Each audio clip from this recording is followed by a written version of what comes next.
Hi, and welcome back to ETV Power Women. We're here with the lovely Wendy Holsinger, who's, you know, if you missed the earlier part of the show, she was talking about her really fascinating life. And I'm actually going to ask you, Wendy, a bit about your personal life, because I think, well, I mean, everyone at home and myself included, we'd love to know how you met your husband, Monty. How did that happen? Monty plays a very important part in my life. And I met him when he came to take part in a show for my mother, called The Boyfriend. Really?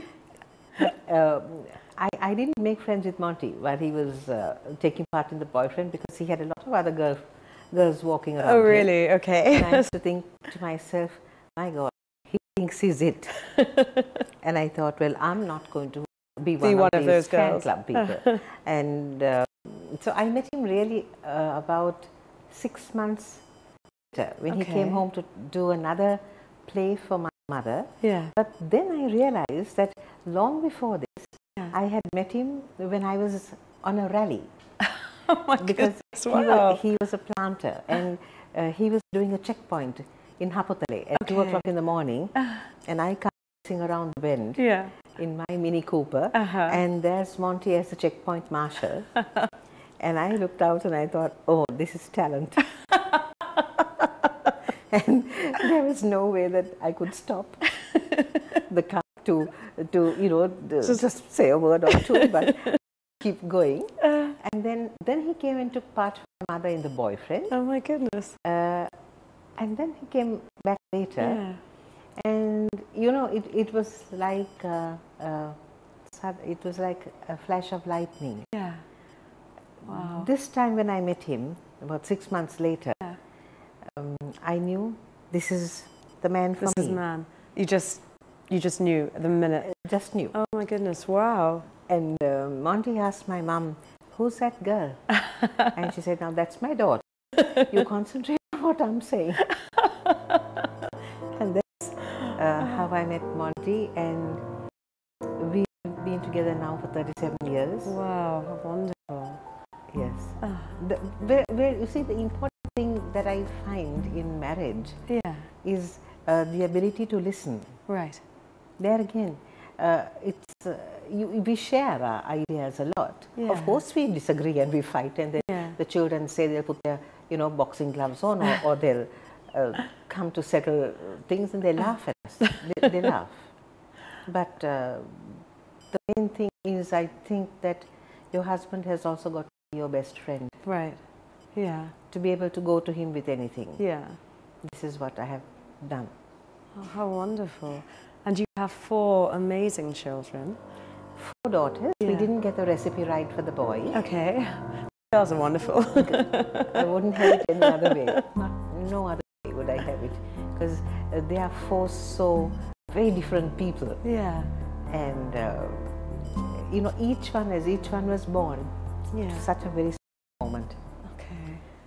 I can't say that, you know, the special moment was when the first one was born. Yeah. Because for me, every single birth was special. We have a mother's relationship where they can come to me with anything. Yeah.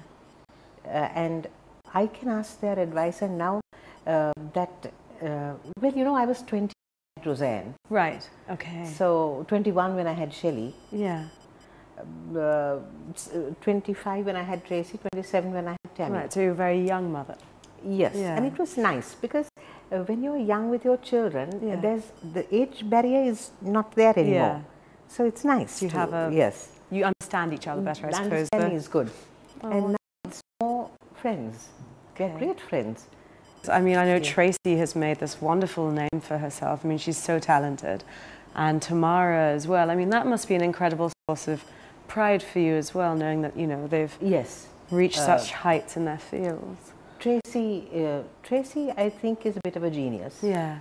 And she has the ability to pick up on a person or on a production. You say she's doing a production. Yeah. She'll see it from an angle that nobody else sees it. Yeah. Tracy has the ability to inspire people. Yeah. And she herself has this wonderful talent when she's on stage. Yes, she has charisma. Yeah. Tammy is a fabulous cellist. Yeah. but I don't think people realize how very highly qualified she is in her speech and drama also. Oh, okay. Equally qualified. Really? Okay. Yes. Ellie, my second daughter, yeah. She teaches more the younger children, okay. and I would like her to set up the play school and the Montessori, which I had to give up. Right. It was called the Wendy Hut. Oh, that's but really Shelley nice. is so good Yeah. with little children that I really like her to start off on a Wendy Hut. This is a dream I have. Okay. Roseanne, the eldest, she got into law college, but at that time the JVP had closed down. The college had closed. She went to England and she did interior designing. Okay.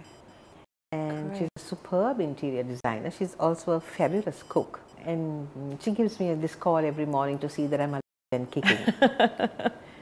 So Roseanne is a person who holds everyone together. Well, that's a great place to take a break. We're going to take another little break, but we're going to be back with something that we like to call the confession cam, where it's actually, we've just gone out and spoken to some of your friends and colleagues and family. Okay. And it's what, you know, it's their thoughts on who you are as a person, just to give us a little bit more insight. So we're going to take another little break, and we've got lots more from the fabulous Wendy Holsinger, so don't go anywhere. We'll see you after this little.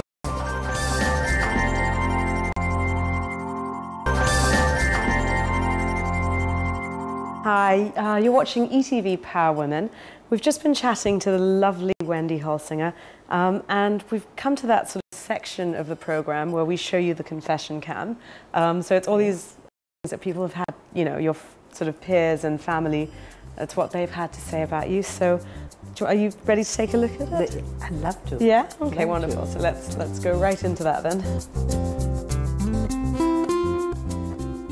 I first met Wendy when she married Monty, who has been a childhood friend. I have known him practically all my life.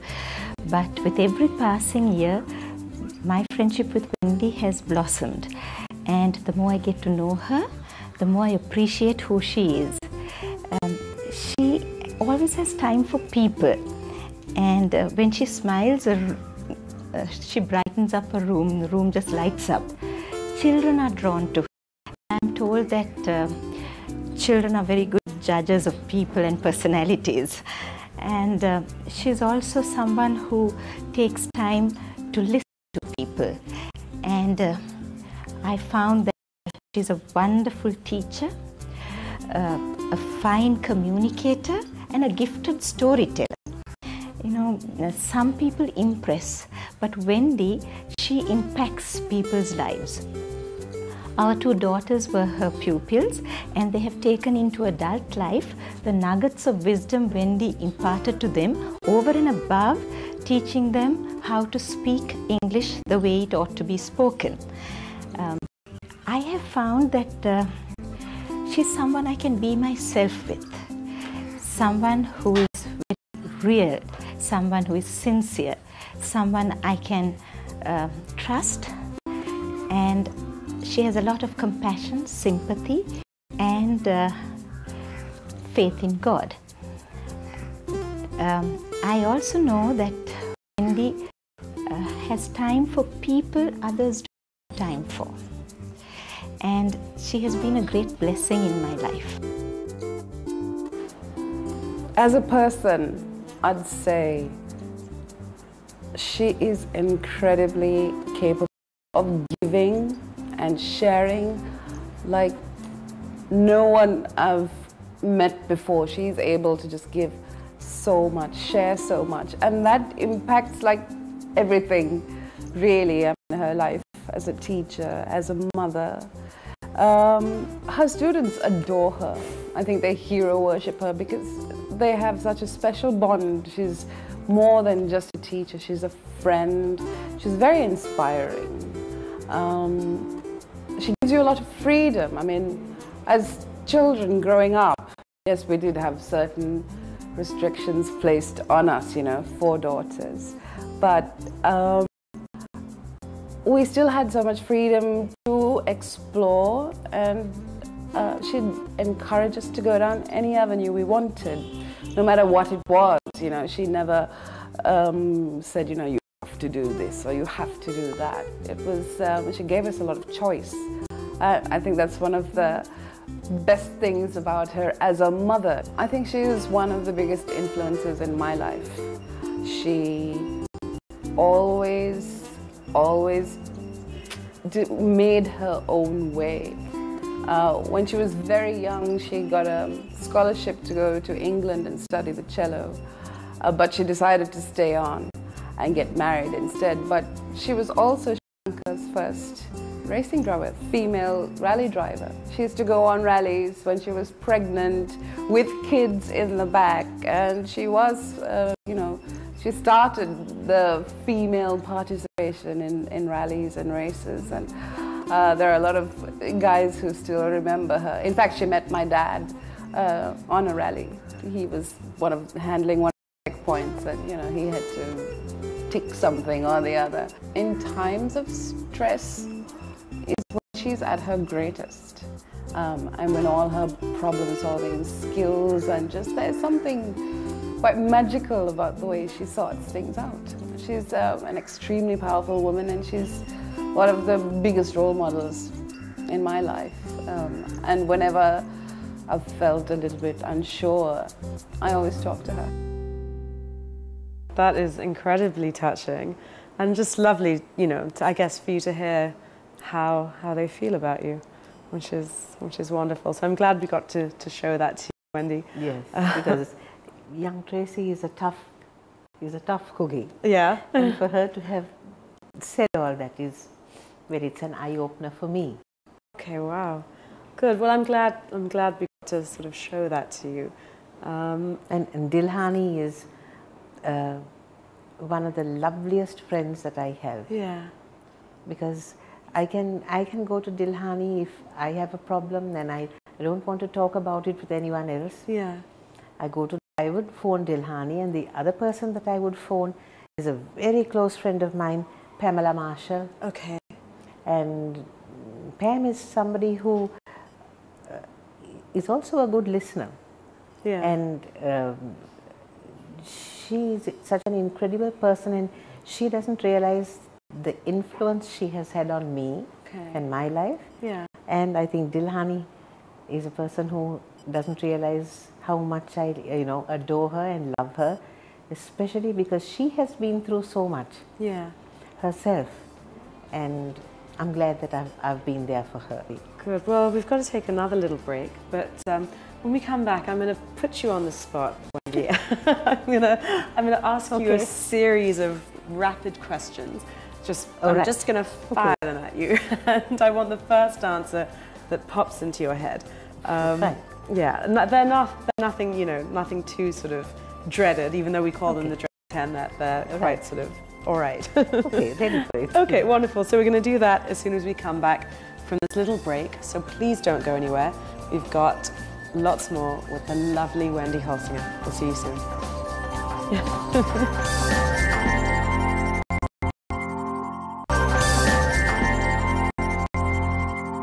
Hi, and welcome back to ETV Power Women. If you've just tuned in, we've been chatting with the fabulous Wendy Holsinger, who has led a really, I must say, fascinating life, and who I'm now about to put in the hot seat and ask her a series of questions. But, you know, they're fine. So, Wendy, I just want the first answer that sort of pops into your head as I ask the question. And the dreaded 10 is brought to us by Pond's Age Miracle, lovely people over there.